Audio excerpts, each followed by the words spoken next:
Olhos abrem, teto de madeira podre, cheiro de feno esterco e sofrimento acumulado. Bem-vindo ao Murim Dongbong-su. O universo caprichou na decoração de boas-vindas. O primeiro pensamento dele não foi pânico, não foi desespero, não foi aquele choro dramático de onde estou.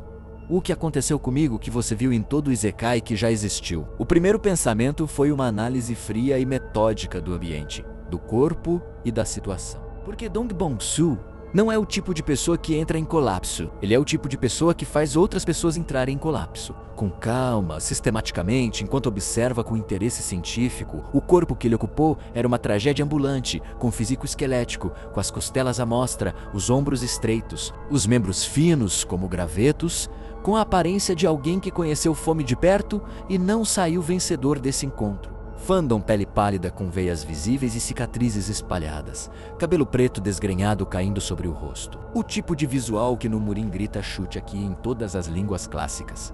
Só que os olhos eram diferentes, fundos, escuros, com uma intensidade que não pertencia a um corpo daquele tamanho. O olhar de uma coisa muito mais perigosa habitando uma embalagem completamente enganosa. Esse corpo pertencia a Sozan. A família de Sozan havia morrido durante um tufão, deixando-o como único sobrevivente. Sem pra onde ir, ele bateu nos portões do clã Danri, onde foi aceito como moço de estrebaria, menos um eufemismo elegante para escravo que cuida de cavalos. Fandom e escravo era exatamente o que ele era na prática. Sozan vivia sob supervisão de Makaio, um supervisor rude e extremamente agressivo que batia nele sem motivo, tratando-o como propriedade. Fandom, o dia em que Dongbong-su acordou nesse corpo foi o último dia de Sozan. O garoto havia sido mandado para uma ferraria carregar espadas junto de outro servo chamado Dongyu, que simplesmente abandonou Sozan para fazer todo o trabalho pesado sozinho, forçando-o a carregar incontáveis espadas com o corpo já debilitado. Fandom, depois de um dia inteiro de trabalho escravo, exausto e machucado, Sozan desmaiou no caminho de volta. E no exato momento em que a consciência dele apagou, Dongbong-su entrou. Agora imagine a cena do ponto de vista do Murim. Um menino fraco, que todo mundo chutava, acordou no celeiro. Olhou para o ambiente, com aquela expressão vazia e calculista, e começou a catalogar mentalmente cada detalhe do lugar, como se estivesse fazendo um inventário.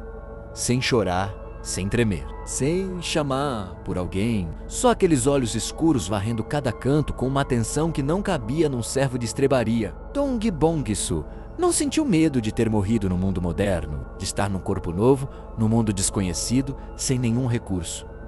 O que ele sentiu foi algo próximo de interesse. Aqui era um mundo cheio de feras, exatamente como o Murim Online, que havia lhe prometido um novo terreno de caça. Fandom, exceto que era real. As feras eram reais. E ninguém aqui sabia quem havia acabado de acordar naquele celeiro fedorento. O corpo era fraco. Isso era um problema técnico a ser resolvido, não uma razão para desespero. O ambiente era hostil, o clã era corrupto, o supervisor era brutal, e o mundo todo funcionava numa hierarquia construída, em cima de quem conseguia esmagar quem.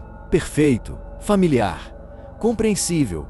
No mundo moderno era exatamente assim. Poder disfarçado de posição social. Predadores escondidos atrás de títulos respeitáveis. A única diferença é que aqui os predadores usavam espadas. E Dongbong-su estava num corpo que mal conseguia carregar uma bandeja, mas isso só por enquanto. O celeiro do clã Danri não era exatamente o tipo de lugar que inspirava grandeza. Palha úmida, paredes de madeira mal vedadas, o cheiro constante de cavalo e suor velho. Era o fundo da hierarquia, menos o lugar onde jogavam as pessoas que não valiam nem o esforço de tratar bem. Sozan havia passado dias, semanas, talvez meses nesse lugar, sem que ninguém se importasse em perguntar se ele estava bem. Dongbong-su acordou nesse ambiente e fez a coisa mais perturbadora possível. Achou razoável. Não por conformismo, por reconhecimento. Ele havia passado a vida inteira num mundo onde predadores se escondiam atrás de aparências respeitáveis. Seus executivos, homens de terno com sorrisos calibrados, aqui pelo menos a hierarquia era honesta na sua brutalidade. Os fortes batiam nos fracos abertamente. Não havia hipocrisia de estou aqui para te ajudar enquanto te destruíam por baixo dos panos. Isso era a lei quase refrescante. O problema imediato tinha nome. Makaio, o supervisor responsável por Sozan, era rude, agressivo e batia sem motivo aparente. O tipo clássico de homem pequeno que encontrou uma fatia minúscula de poder e decidiu espremê-la até a última gota. Fandom no mundo moderno, Dongbong-su teria classificado esse tipo rapidamente predador de baixo escalão, perigoso apenas para presas menores, sem grandeza real, sem ameaça genuína, menos apenas um homem que precisava de alguém abaixo dele para sentir que existia. Observar Mikhail, sem reagir emocionalmente, foi, provavelmente, a coisa mais assustadora que Dong Bong-su fez naquele primeiro dia. Porque qualquer pessoa normal teria raiva, medo ou pelo menos constrangimento. Ele teve nada disso, apenas catalogação, onde o homem deixava aberturas, como ele segurava o bastão. Qual o ângulo favorito de ataque? Quantos passos haveria entre eles se precisasse reagir com um corpo atual ainda tão debilitado? Ainda não era hora. O corpo fraco de Sozan era uma limitação real.